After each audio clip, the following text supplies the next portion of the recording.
The wait is over. The long national nightmare is over. The days of me putting out videos that say new report, new update, major Jonathan Kuminga news, those days are over, at least for now, as Jonathan Kuminga has agreed to re-sign with the Golden State Warriors, not on the qualifying offer, no, on a 2-year, $48.5 million contract. You're watching Warriors Today by Chat Sports. I am your host, Tyler Smith. And if you've been watching the show for a good amount of time, you would know that that wasn't exactly a deal that was on the table from Golden State's side. 2 years, $45 million was on the table. But let's just get right in to the news here. Shams Charania from ESPN broke it, ending a summer-long stalemate. Jonathan Kuminga has agreed to a 2-year, $48.5 million contract to return to Golden State. Aaron Turner told ESPN. The deal has a team option designed for the contract to be ripped up and renegotiated next summer. But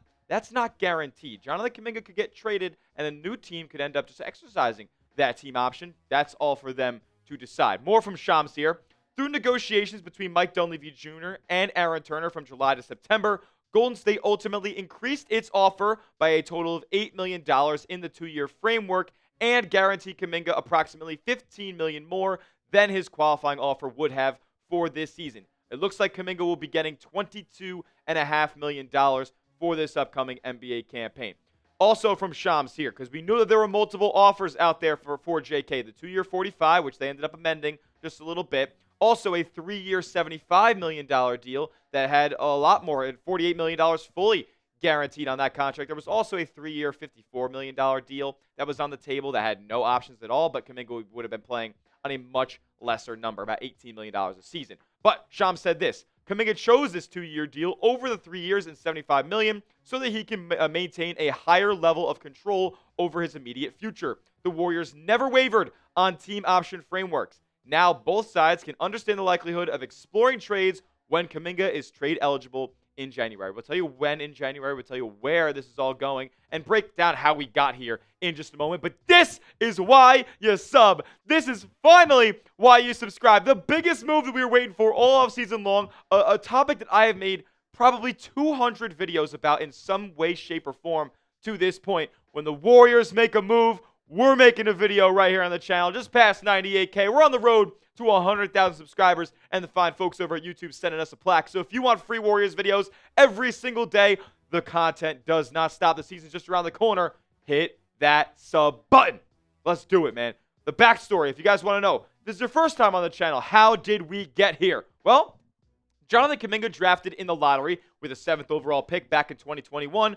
He knows that he could be a good player in this league. He views himself as an all-star level building block of a franchise. Wanted that to at one point be with the Golden State Warriors, but they're on, we all know, a much different timeline. The Warriors go out there and trade for Jimmy Butler after Jonathan Kuminga goes down with an ankle sprain on January 4th. One of the longest time frames of an ankle sprain return I've ever even seen. Kuminga struggles to fit once he returns back from that sprain next to Jimmy Butler, Steph, and Draymond. Eventually he was benched, and the reports came out that it was because late in a game against the Portland Trailblazers, and I shouldn't say late in the game, but late in the season, he looked off of Steph Curry to go into isolation business for himself. And that's something that the Warriors coaching staff, basically everybody that watches Warriors basketball knows is a facet of his game. He wants to go get buckets for himself, tunnel vision. He ended up re-entering the Golden State rotation in the Minnesota series only after Steph went down with that hamstring injury because Golden State needed somebody who could put the ball in the basket by themselves. And look, to be fair, he puts up numbers in that series, and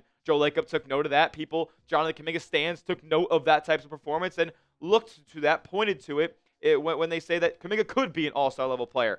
I'm not of the camp that thinks so. Regardless, Kuminga and his reps want to play elsewhere. They were looking for a sign and trade this offseason as he hit restricted free agency. But with being a restricted free agent, your team can match any contract that was offered to you, and nobody could offer him a sheet because nobody had cap space. Now, where we're at, all sign and trade discussions, there were a few different teams that were involved. The Phoenix Suns, the Sacramento Kings were the two that got closest to any real trade conversations happening with Golden State. Golden State didn't like any of the value they were getting back in those deals, so they cut off all the conversations.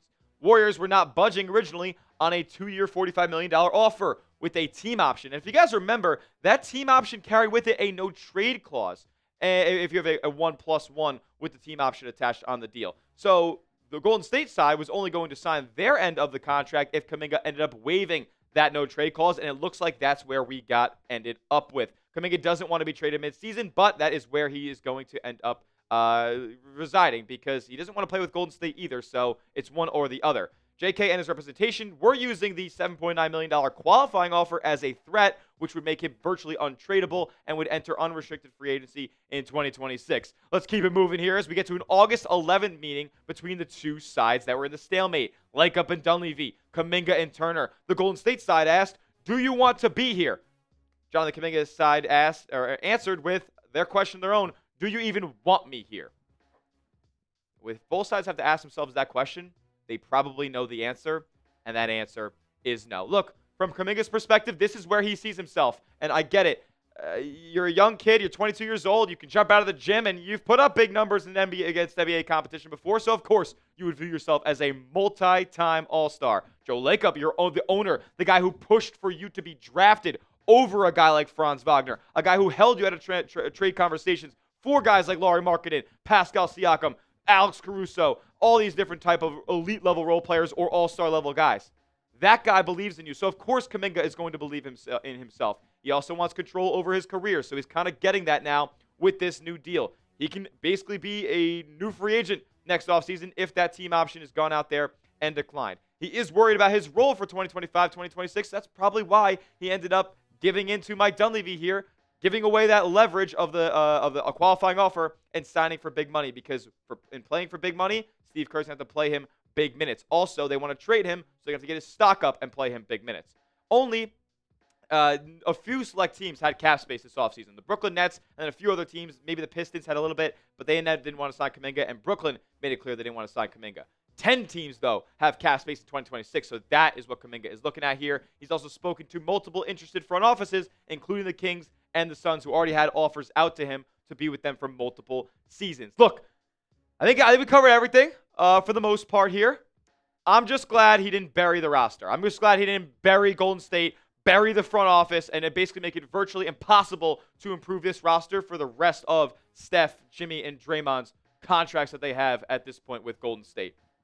And look, I've hated on them a lot, but now we gotta all band together and look at the greater good here. Look at the big picture, and that's getting wins on the basketball court. And I think Kuminga can contribute to wins on the basketball court. It just is on his decision to be able to do so, because there's one Jonathan Kuminga that could be amazing, and then there's another Jonathan Kuminga that we have seen up to this point, and that's the Kuminga that wants to be the man, and he just can't be the man with Golden State. Yeah, his numbers declined this season, probably for a reason, because he played outside of his role. And I'm not saying that he's ever conformed to the Shawn Marion, and that's crazy that we call him like a complimentary player. Shawn Marion's a dog.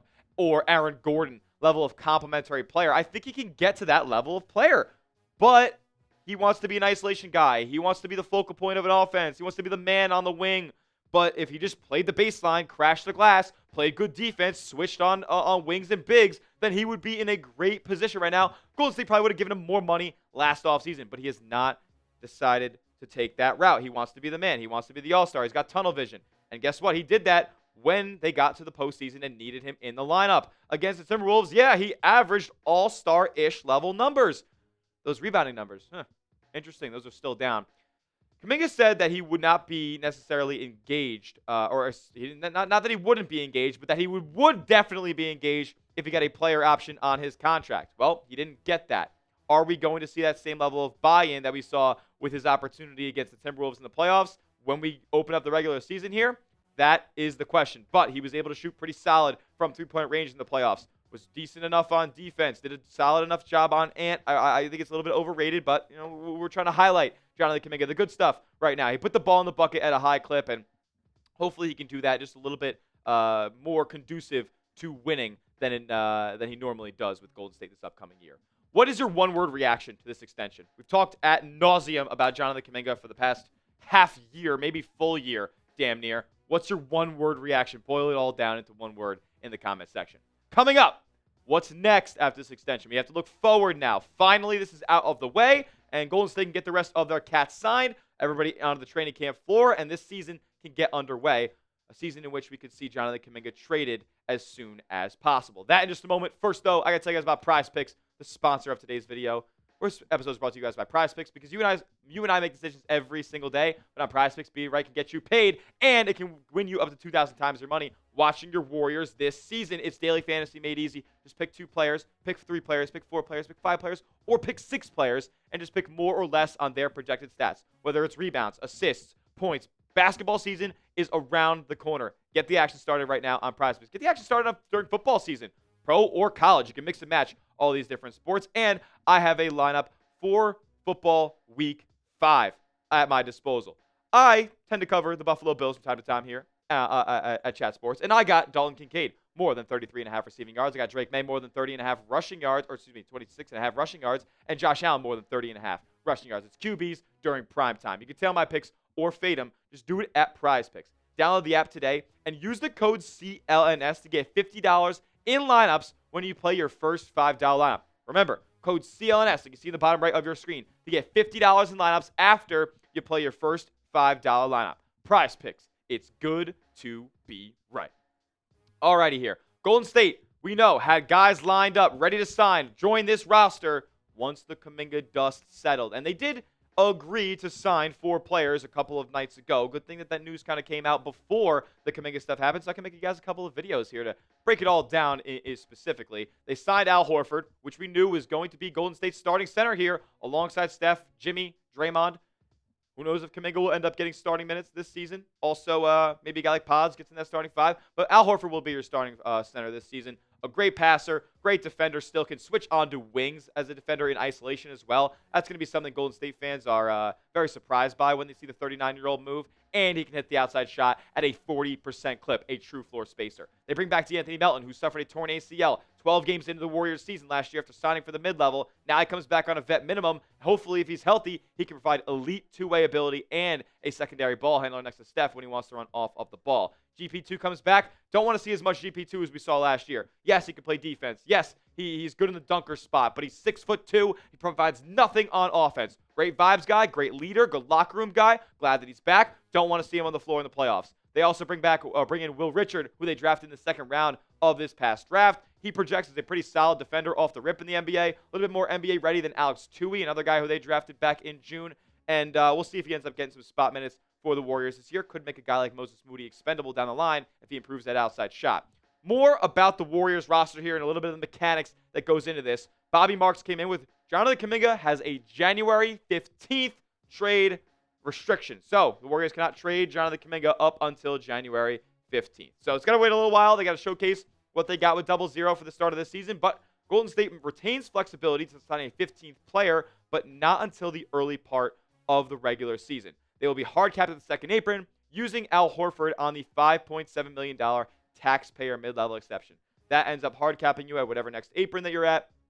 The Warriors are a first apron team, and now they're hard capped below the second apron here. Now, as far as who the Warriors could sign for that 15th roster spot, heavily rumored, heavily reported, it's going to be Seth Curry. But it doesn't look like that can happen this second. Now, the good thing about Seth Curry is he's a knockdown shooter. That's not something that you necessarily need to be a part of Warriors training camp and practice and running up and down for, like, shots there, shots there. Love Seth. Love the fact that he's going to be able to play with his brother for the first time. And a little bit of full circle moment for Seth Curry here, who started his G League career, or I guess I should say D-League career, with the Santa Cruz Warriors.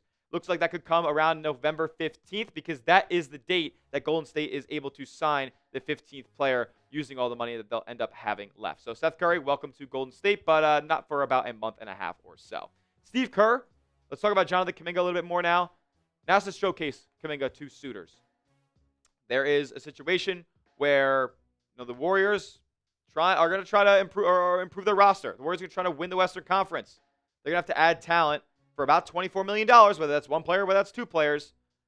And Jonathan Kuminga is going to have a certain level of value that brings back good enough winning level players back to Golden State. And how is that going to happen? Well, Steve Kerr has to play Jonathan Kuminga. And he has to play Jonathan Kuminga next to the other stars, which has not always produced the best overall results for Golden State. The best version of the Dubs that we saw last year were the Dubs from February 6th to the day that Jonathan Kuminga came back from injury, when they traded for Jimmy Butler. It did not include Jonathan Kuminga. So we'll see what they do. Is he going to be this super sub off of the bench again, kind of like they did I don't really want to kind of have his role be uncertain here if Golden State's going to have him on the roster for the next couple of months. Like in the beginning of last season, it was a will they, won't they put him on the bench? Will they, won't they start him? Like he was in and out of the lineup. It was super weird. Let's get something consistent to start this season. And for better or for worse, look, it means he's going to be playing next to Steph, playing next to Jimmy, playing next to Draymond in lineups at the same time, or at least combos of those three guys. The numbers on the floor weren't good. Like I'm not gonna lie to you guys. The net offensive rating, the net defensive rating, the net rating as a whole, they were not good when Kuminga shared the floor with these guys last year. So I'm optimistic that things work out a little bit better this season now that Kuminga's paid. But my eyes do not lie, and Jonathan Kuminga is not a fit on this Warriors roster. And I think the Warriors front office, everybody knows this. Everybody knows this. The Warriors will be trading Jonathan Kuminga this season. That is a given. Who they are going to trade him for, that's the question. Hopefully Trey Murphy tanks his own stock this year because he wants to be a Golden State Warrior, because that's a guy I would love on this team. I don't know who they're going to trade him for. They're going to trade him at some point. I'm more worried about what version of Kuminga we are going to see as the season begins, because Steph said it during media day. We expect him to be bought in. We expect him to have that high effort level. But, hey, he didn't get that player option that he wanted. So we'll see if he ends up having any hunger to crash the glass. I'm going to be watching very, very closely to Jonathan Kuminga's body language on the floor to start this season. That's going to be something to note. Name a player you'd want to trade Kuminga for, though, because that's happening no matter what. Now that we know what the contract is, how much he's making, about $22 million this upcoming year, name a player you would trade Jonathan Kuminga for down in the comments section. And make sure you are subscribed to the channel. Updates don't stop here. Coverage only gets increased as the season gets closer. So make sure you are subscribed, turn your notifications on, and the Kuminga saga is over. No more Kuminga updates, at least until he gets traded. We'll see you guys in the next one. And as always, let's go Dubs.